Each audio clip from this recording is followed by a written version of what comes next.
Welcome. This is how to set dark mode in Google Calendar.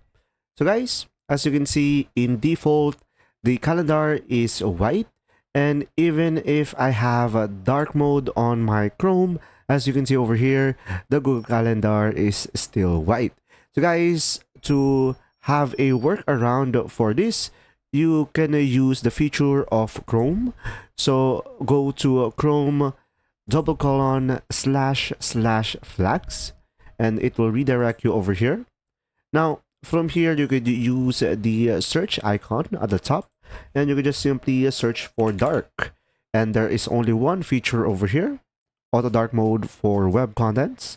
So you could just simply select default and enabled, and right after that you could just simply select relaunch over here at the bottom right corner of the screen. And after that, it will reopen the Chrome. And when we go to the Google Calendar, as you can see, it is now dark mode. And that's simply about it. If you found this video helpful, guys, please like and subscribe. And if you have any questions, comment down below. And thanks for watching.